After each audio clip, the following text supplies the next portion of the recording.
بسم اللہ الرحمن الرحیم۔ السلام علیکم۔ حضرت ابو ہریرہ رضی اللہ تعالیٰ عنہ سے روایت ہے کہ رسول اللہ صلی اللہ علیہ وسلم نے ارشاد فرمایا کہ ابن آدم کے ہر عمل کا ثواب 10 گنا سے 7 گنا تک بڑھایا جاتا ہے۔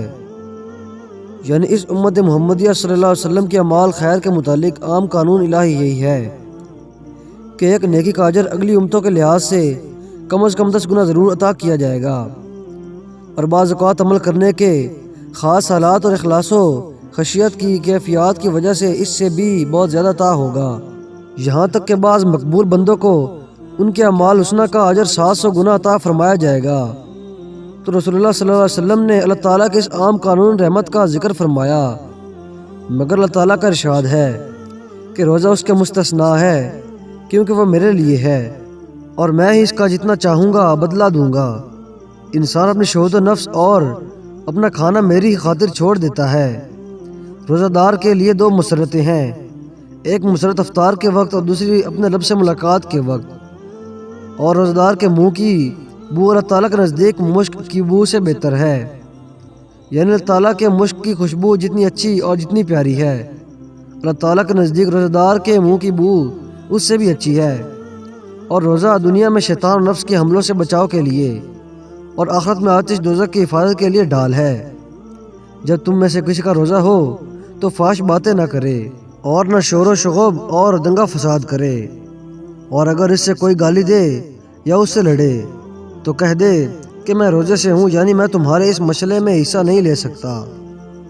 اس حدیث پاک میں رسول اللہ صلی اللہ علیہ وسلم نے سب سے پہلے فرمایا کہ اللہ تعالیٰ لوگوں کے اعمال نیک کا اجر ان کی نیت اور خلوص کے اعتبار سے 10 گنا سے 700 گنا تک عطا فرمائے گا، لیکن روزے کا معاملہ اس عام قانون سے مختلف ہے۔ روزہ اور اس کے ثواب کی فضیلت کے 2 سبب ہیں۔ اول تو یہ کہ روزہ دوسرے تمام لوگوں کی نگاہوں سے پوشیدہ ہوتے ہیں، جبکہ دوسری باتیں اور نیکیاں کسی نہ کسی طور پر ظاہر ہوتی ہیں اور دوسرے لوگوں کی نگاہوں کے سامنے آتی ہیں، لیکن روزہ ایک خاموش اور غیر مرئی عمل ہے جس کو روزہ دار اور اللہ تعالیٰ کے سوا کوئی دوسرا نہیں جان سکتا۔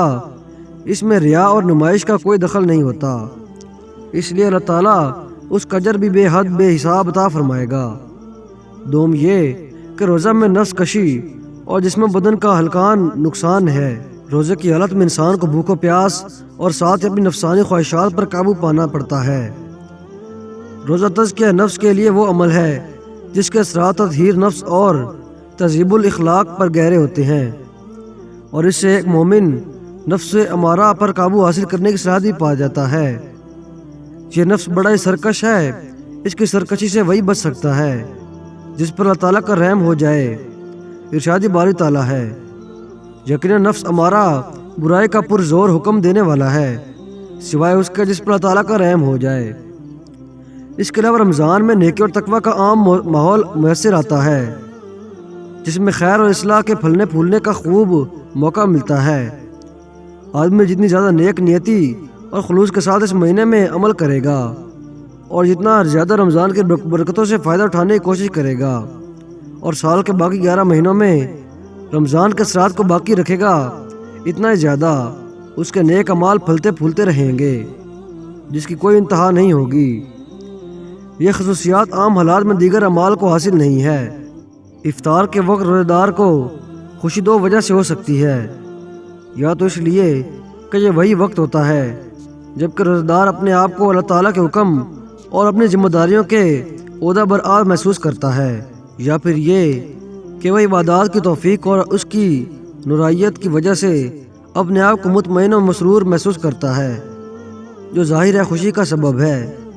اس کے علاوہ دنیاوی اور جسمانی طور پر بھی یوں خوشی محسوس ہوتی ہے کہ دن بھر کی بھوک پیاس کے بعد اسے کھانے پینے کو ملتا ہے۔ دوسری خوشی اس وقت ہوگی جب کہ وہ اپنے رب سے ملاقات کرے گا اور روزہ کے بدلے اللہ تعالیٰ کی طرف سے بے حد بے حساب انعامات اور اعزاز و اکرامات سے نوازا جائے گا۔ حدیث کے آخر میں رسول اللہ صلی اللہ علیہ وسلم نے جو ہدایت فرمائی ہے اس میں اشارہ ہے کہ اس حدیث میں روزہ کی وہ خاص فضیلتیں اور برکتیں بیان کی گئی ہیں، یہ انہی روزوں کی ہیں جن میں شہوت نفس اور کھانے پینے کے علاوہ گناہوں سے حتیٰ کہ بری اور ناپسندیدہ باتوں سے بھی گریز کیا گیا ہے۔ تو دوستوں ویڈیو دیکھنے کا شکریہ، اور اسی کے ساتھ میں اجازت چاہوں گا۔ اللہ حافظ۔